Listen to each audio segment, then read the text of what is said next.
Des débuts en trombe, une blessure de longue date et un retour à la compétition délicat.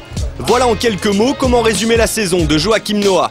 Pour sa 4e année chez les Bulls, le Français était bien décidé à marquer les esprits. Résultat 15 double-double sur les 24 premiers matchs, une moyenne au rebond avoisinant les 14 prises. Et bien sûr, un état d'esprit toujours aussi irréprochable. Ce que j'aime chez Joachim, c'est son énergie, sa dureté. Il est impliqué dans l'équipe, il veut toujours gagner. Il se donne à chaque fois à 120% sur le terrain. Son énergie et son mental sont vraiment représentatifs de ce que nous voulons voir chez les joueurs. Malheureusement pour le Français, c'est une blessure qui va stopper son bel élan. Touché au ligament du pouce droit, Noah est écarté des terrains pendant plus de 2 mois et dit adieu à une possible participation au All-Star Game. De retour à la compétition le 23 février, après 30 matchs manqués, le pivot de Chicago doit non seulement retrouver le rythme NBA, mais également faire face à un nouveau défi.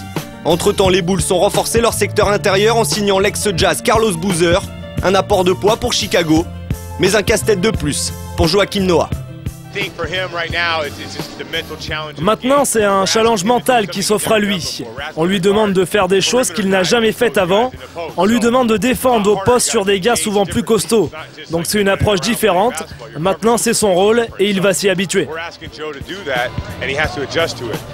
Plus discret dans les stats, Noah reste toutefois un élément indispensable dans le système du nouveau coach Tom Thibodeau. Pivot titulaire de la franchise, le Français a largement contribué à la conquête de la première place du classement de la saison régulière. Un titre honorifique qui ne modifie en aucun cas l'approche des Bulls pour les playoffs. Je crois que la mentalité ne change pas.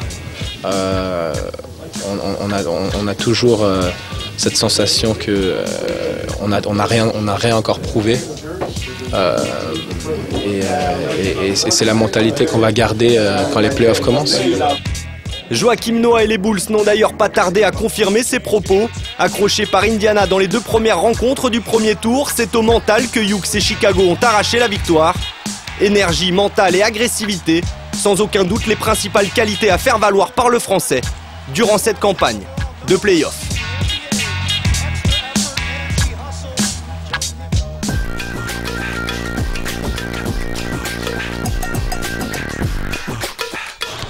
Pour Ronny Turiaf, la saison était placée sous le signe de la découverte. Nouvelle équipe, nouveau coach et nouvel environnement.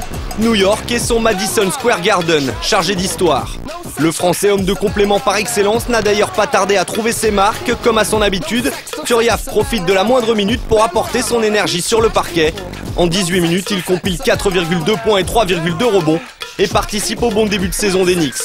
Un élan brisé par le transfert de l'année et l'arrivée de l'ex-star de Denver, Carmelo Anthony. C'est sûr qu'avec Carmelo Anthony, on a un joueur qui demande beaucoup d'attention, qui est respecté dans la NBA. Et un joueur comme Chauncey Billups, c'est un joueur qui a été MVP des finales, qui peut mettre des paniers à 3 points, qui a une présence dans les vestiaires, qui est un leader. Donc tu as perdu certaines choses et tu en as gagné d'autres. Donc ce sont les aléas de la vie d'un joueur NBA, d'une équipe NBA. Qui fait les changements. Des changements qui profitent à Ronny Turiaf. Le départ du pivot russe Mozgov libère la raquette de New York et offre plus de responsabilités aux Martiniquais. Malgré des blessures à répétition qui le privent de 18 matchs au total, Turiaf et les Knicks concluent la saison à la 6e place à l'Est et retrouvent les playoffs avec un affrontement face aux Celtics de Boston.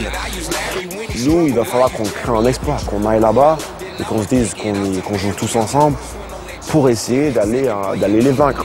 C'est pas un David contre Goliath. Hein. Je ne suis pas en train de dire qu'ils sont beaucoup plus forts que nous. Mais je dis qu'ils ont des automatismes, qu'ils ont une façon de jouer qui est peaufinée depuis 4-5 ans et que nous, on travaille encore pour arriver là. Le travail n'est d'ailleurs pas encore terminé pour les hommes de Mike D'Antoni. Après avoir mené la première rencontre de bout en bout, Turiaf, auteur de 9 points, 5 rebonds et 4 contres en 29 minutes et ses coéquipiers s'inclinent sur le fil à Boston. Une défaite 87-85 qui laisse toutefois entrevoir de belles promesses pour les Knicks.